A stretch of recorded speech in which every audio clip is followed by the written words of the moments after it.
Dati Junior, Ricky Losada, Ros Bihag, Carlito Bajon, Diamond Calaw, mga residensya ng Isla Puting Bato,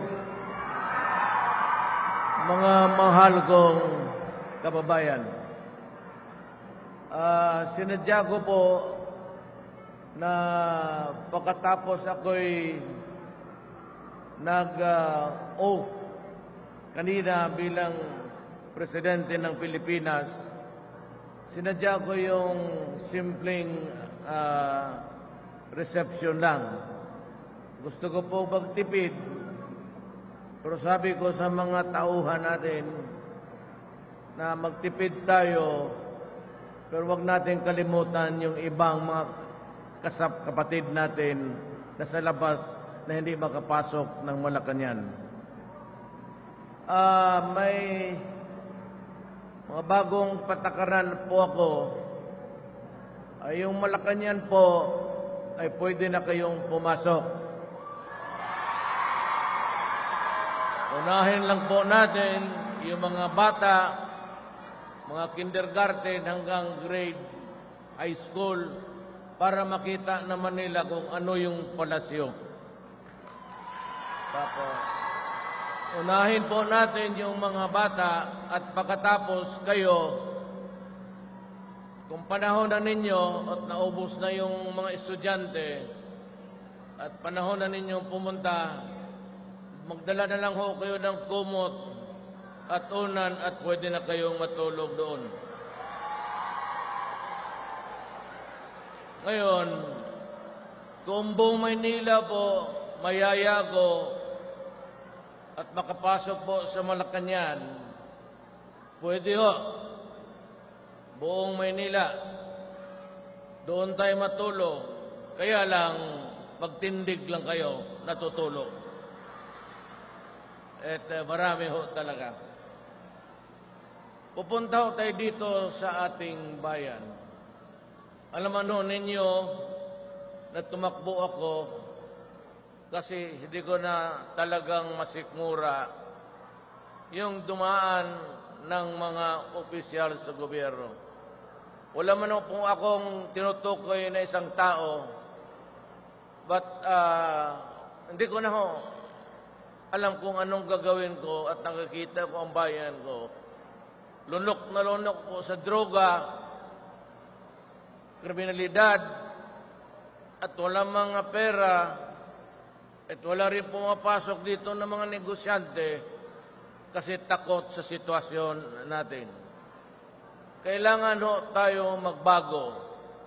There has to be a change, not only sa gobyerno, but kayo rin ho ang tao, sabay-sabay tayo. At ipangako ko sa inyo, that kung kayo'y sumunod lang sa gobyerno, at magipagtulungan sa amin, kagarantihan ko kayo na aangat ang buhay natin. At lahat ng pera sa gobyerno na para sa tao, talagang mapunta sa tao. At ang unahin ko po, yung ating edukasyon. Sisikapin ko na lahat kayo, mga anak ninyo, makapag-aral at yung pera ng gobyerno, una ho kayo sa edukasyon. Pangalawa ho, ang aking programa sa health care ng tao. Ang kalagayan ng inyong katawan. Karamihan po at pumunta kayo ng mga ospital, binibigyan kayo ng resita para sa sakit ninyo at hindi naman nabibili kasi po naman talaga karamihan sa atin ay hirap lang. Kaya kung ikaw nasa ospital ka, at tapos wala kang pambayad sa ospital, o hindi mo mabili yung gamot, ayun na, nakakaproblema na ho tayo. Ang masakit lang ho sa akin, at marami naman yung pera ang gobyerno, at bakit naman hindi dumadating sa tao? Kaya ho, simula nitong administrasyon ko, itong araw na to, lahat po ng kinita ng sugal, mga kasino, ng ang mapapag-ari ang gobyerno, lahat ang kikita niyan at bilyon-bilyon yan, pupunta yan sa tao para sa mga medisina at ospital ninyo.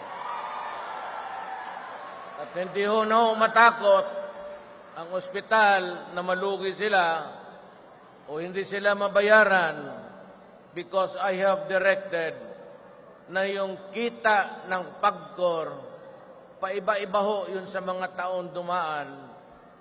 Meron ho minsan taon, kumikita tayo ng 35 billion, minsan naman 32, but hindi ho bumaba yan sa 30. So panabalik ko pa naman, palagay ko, sa 30 billion, at least tayo makabili na ng mga medisina ninyo.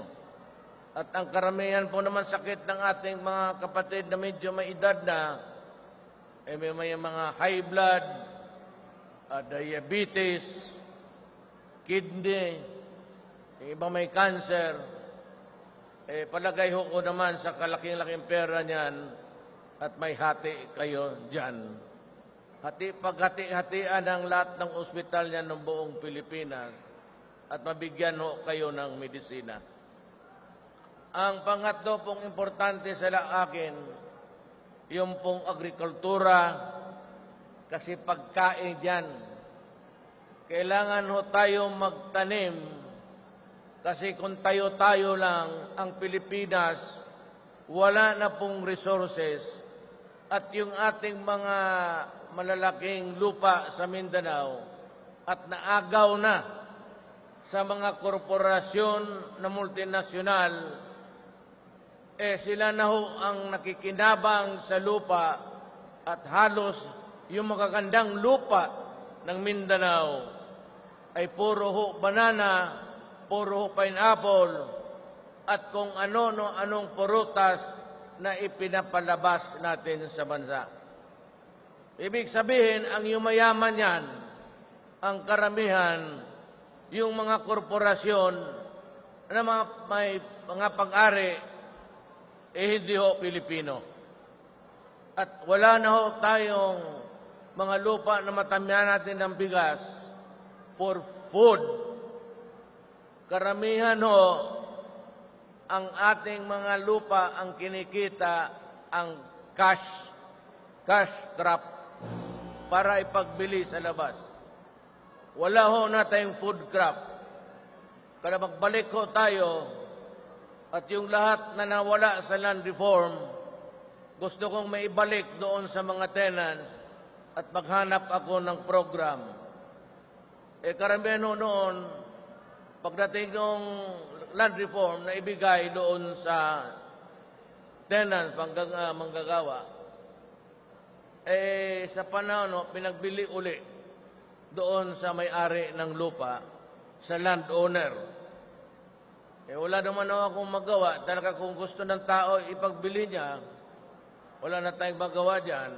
Ang konsuelo ko na lang na yung mga tenants, yung mga trabahante ho, sa mga farms, at least lang sa panahon, isang panahon sa buhay nila, nakatikim sila ng malaking pera. Okay na sa akin yon. Pero hanapan ho natin ng paraan na yung ipinagbili nila maibalik. At dito ngayong panahon na ito, tutulungan sila ng gobyerno. At yung kita nila sa lupa, kung anong klaseng produkto, bibilihin ng gobyerno para sigurado magkaroon sila ng kita sa lupa nila. Dito naman sa baba, maghanap ako ng isang malaking pera, 1 bilyon, isang region At yun po ang ibibigay kong mga tulong sa mga farmers. Pabili nila ng kanilang seedlings, fertilizer, at kung ano, baka karabaw o mechanized farming, kung kaya natin. Dito sa urban, rural yon, bukid. Dito sa urban may tinatawag tayong small and medium industries. Yung mga tao na ilagay ko po dyan, yun yung nagpapatakbo ng go-negosyo. Yun yung mga pera na ibinibigay konti-konti na makapag-isip kayo ng magandang negosyo para sa inyong mga anak. Karamihan mga anak ninyo walang trabaho at walang makita. At kung tingnan namin may utak at kaya niyang magtayo ng negosyo, mabigyan ng kapital, itong pera na ito, hindi ito konsumo. Ipapasok siya ng negosyo at yung kita niya, babayaran niya. Pero malawak ito kasi sabi ko, isauli ko yung pera sa inyo dahan-dahan. Ang aking hiningi o lang naman, bayaran ho ninyo kasi para yung pera masauli sa kamay ng gobyerno at magamit ko sa ibang kapwa-tao ninyo Pilipino para lumawak at sana naman maski na papano may negosyo kayo ng sarili ninyo. Marami ho akong gustong isabit, mauubos ang gabi nito. Pero ngayon magtayo ako ng hotline. Ang number na hinihingi ko po sa Smart pati Globe, 8888. Kung may reklamo kayo, nandiyan yan sa Malacanang. Kung kayo'y inabuso, kung kayo'y pinagsamantalahan, kung may hindi kayo nagustuhan sa gobyerno, tumawag kayo day and night at yung mga importanteng problema na nakikita ko, aksyonan ko kaagad. At kung hindi ko tawagan yung mayor, tawagan ko yung barangay captain ninyo at yung pulis. At kung yung pulis naman ang nirereklamo ninyo, tawagan mo ako. Wag lang kayong magsinungaling. Just tell me the truth. Wag kayong mag-imbento ng istorya. Pati yung totoo yung reklamo mo sa gobyerno, o talagang ikaw na may walang kain itong araw na ito, ay di madali yan. At marami tayong paraan kung paano ako makatulong. Basta nandyan yung 8888, 4 na 8, yun ang tawagan ninyo. O kung gusto mo lang manligaw ng operator na babae, tawagan mo lang. Kaya wag mong ubusin ang panahon ng gobyerno. Tama na yan magsabi, operator ba to? Maganda ka ba? I love you. Okay na yan. So yan ang mga pangako ko noon na ngayon bumalik ako para sabihin sa inyo, tutuparin ko yan.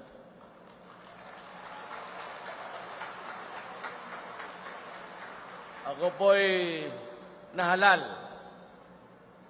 na presidente ng Pilipinas. At kung maniwala kayo, kung totoo o hindi, ganito yan. Tumakbo ako, wala ako na isang mayor ng siyudad ng Pilipinas. Wala akong barangay captain ni isa labas ng Davao City. Wala na ako, zero. Wala akong congressman, senador, o kagawad o tanod. But in spite of that, ako'y inyong hinalal at alam ko kung ano ang mensahe ninyo. Hindi ninyo ako kilala, Small-time mayor lang ako ng Mindanao, siyudad ng Davao. Hindi ninyo alam ang record ko. Pero ang mga mensahe na ibigay ko sa inyo, yun alam ko ang hiningi ninyo. Kahirapan, corruption sa gobyerno,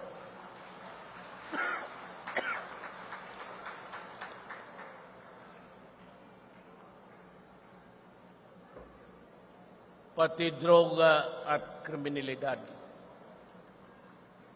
Ako, magprangka ako sa inyo. Dito sa panahon ko, tatapusin ko yung problema sa droga.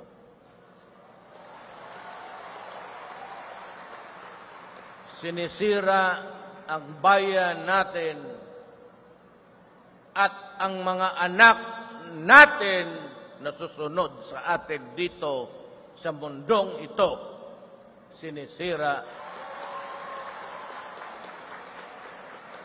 Ako po'y galit. Pati yung mga pulis dito sa Maynila, nakasabit sa droga. Ako po'y nakikiusap, wag ho kayong pumasok dyan kasi papatayin ko talaga kayo. Hindi man siguro ngayong gabi, hindi man nga siguro bukas, pero sa 6 na taon, may isang araw ka talaga magkamali ka at hihiritan kita. Hindi naman ho ako natatakot, duwag naman ako na pagkatao, ayaw ko man rin mamatay, pero pag yan ang gusto ninyo, ibibigay ko sa inyo. So yung kayong mga droga, tapos na ako nag-warning nung eleksyon.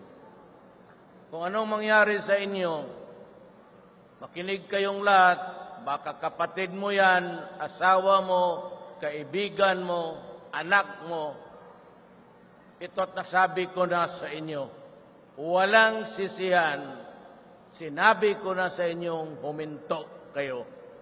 Ngayon, pag may mangyari ho sa kanila, ginusto nila yan. Ginusto nila.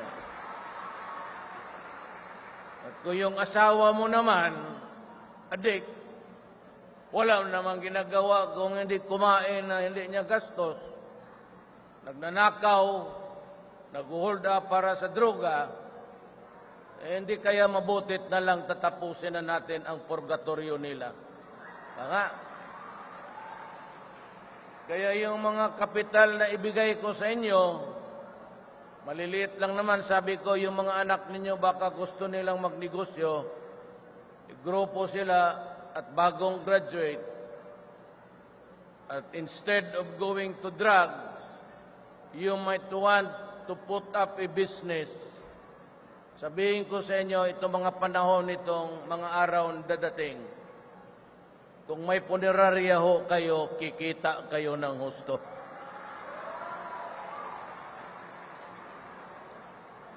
Tayo ko yung mga small time na punerarya dito, doon. At sigurado hindi kayo malugi.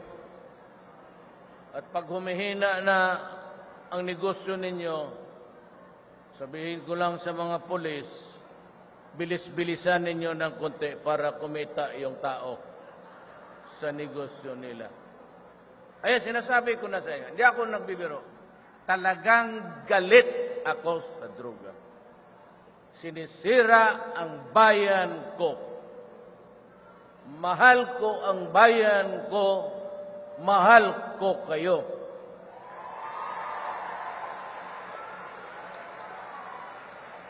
And the next generation, mga anak natin, ilan taon lang, kailan lang nga, mayor lang ako ng Davao. Kailan ba yung may balita na tatakbo ako? Hindi naman niyo ako kilala. Outside of Davao, yung mukha ko kung pumasok ako dito, hindi niyo ako kilala. Nung estudyante pa kami, may mga pista-pista dito na Nayayaya naman kaming kumain, kaya alam ko ang buhay dito. Alam ko maraming Bisaya dito. Yung mga migrants galing sa... Tulungan ninyo sana ako. Simple lang inigay ko. Bayan na komportable yung tao, walang gutom. At kung maaari lang po, may hanap buhay lahat. Yun lang ang hiningi ko sa Diyos. Na huwag masyadong pahirapan ang Pilipino na pakarami ho natin. At kung ganito lang tayo palagi, kontento na kayo dyan, hindi ho ko naman kayo minamaliit. Ako po'y anak ng mahirap. Kami po'y pumunta ng Mindanao kasi mahirap ho sa Cebu. Ang oportunidad ho, napakasikip. Ang tatay ko po'y sundalo noon, abogado, pero sa Jago, yun ho yung parang korte ng mga militar.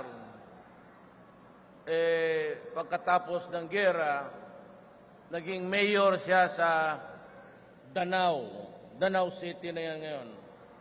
Right after the war, na mayor ang tatay ko sa Danau, at ganoon rin ang hirap ng buhay, hindi talaga kaya. At marami kami na magkapatid. Kaya dinala niya kami doon sa Mindanao at napakahirap ang buhay namin sa umpisa. At siya naman po yung naging gobernador. Sa awa ng Diyos, yung anak niya ako naging mayor. At yung anak ko naman na babae, ngayon ang mayor, ang vice mayor, yung kapatid niyang lalaki. Baka dynasty ho talaga. Hindi ko na talaga mapigilan yan. Pero sa totoo lang, alam naman ninyo, ang Mindanao, may problema tayo sa Moro. Alam mo kasi, ang lola ko sa nanay ko, Maranao. Ang lolo ko sa nanay ko, Inchik, Chinese. Lam. Kayo naman ako, labas-pasok sa NPA, sa mga Moro, at ako'y nakikiusap noon pa kung pwede arigluhin natin itong problema natin para masagana ang buhay. I'm trying to strike a peace deal with the Communist Party of the Philippines. Nag-uusap po kami. Ako po'y unang presidente ng Pilipinas na galing sa left. Left po ako. Ang partido ko po sa paumpisa, 1988, bayan po ako.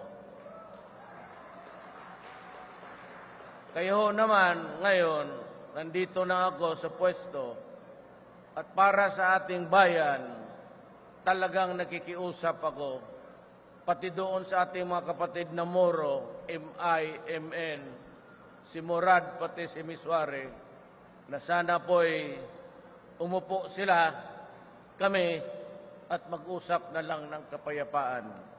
Ginagawa na namin yan ngayon, at ako po'y humihingi ng tulong kay Allah na tulungan tayong lahat.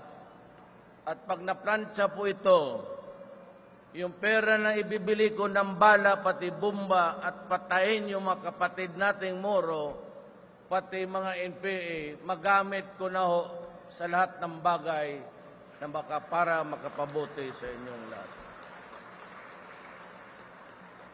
I find it hard to magpirma ho ako ng resibo. Nabibili ako ng bomba, pati mortar, pati bala, para patayin ko lang ang kapwa ko Pilipino. Napakahirap po. Kaya sana yung pera na ibili ko ng mga bala, bili ko na lang kung anong maitulong ko sa inyo, bahay, resettlement, at pati itong traffic ng Maynila. Kaya, kayong mga karnaper, para wala na masyadong traffic. Kung sana po manakaw lang ninyo lahat ng sakyan dyan, nakauwi na ninyo at dali nyo doon sa ibang lugar na wala masyadong traffic. Napakahirap po ang problema na yan at kami po sa gobyerno na humihingi ng ilang buwan para mapransya namin kung ano ang dapat namin gawin. So hindi lang ho yan, pati airport to, isa lang ang airport ng Maynila, lahat ng eroplano sakay ang mga tao na pumupunta dito. Kaya kami late doon kasi minsan sa runway umaabot kami, nagpipila kami, pila, almost 1 hour. Kasi pag 5 eroplano, landing na naman muna. Stop na, take off na naman. Tapos landing. Yun ang nangyari sa atin. Napabayaan ang problema sa ating bayan. So hindi na ako magtatagal. Nandito lang po ako. Gusto ko lang naman mag-celebrate sa inyo. Makakain lang man tayo lahat para magpasalamat sa inyo. Na kung wala kayo, hindi talaga ako dadating sa saan kaninang umaga at ako'y nag-oath na bilang presidente. Hindi ko talaga akalain. Sinasabi ko sa iyo, wala akong makinarya, wala akong leader, wala lahat. But kayong hindi maniwala ng Diyos, sinasabi ko na sa inyo ngayon, merong Diyos at may milagro. Yung pagkapanalo ko po ay destiny yan. Diyos ang may gusto, hindi ako. Kasi basta saan mong bilangin, basta dito sa Tondo, wala akong isang leader. Kung hindi kayo, kayo mismo ang tumanggap sa akin. Hindi walang leader-leader. Ayaw ko kayong biguin at ako naman hindi masyado mahilig dyan sa promise-promise. Pag nagbitaw ako ng salita, yun na yun. Wala nang atrasan niya. So maraming salamat at magtiis-tiis lang po kayo ng konti at tulungan ninyo ako sa gobyerno. Ay, yung mga adik ho dyan, kayo na lang ho ang pumatay. Kung anak niya, ikaw ang pumatay. Kung anak niyang adik, kayo ang pumatay para hindi masyado masakit. Unahin na lang muna niyan kasi dadating talaga yan. Mamamatay yan. Pag nandyan yan, bili ng pabili, sabihin ko sa inyo, 365 days a year, may isang araw talaga na magkamali yan. Pagdating niyan, wag ho tayong magsisihan kasi nasabi ko na sa inyo. Maraming salamat.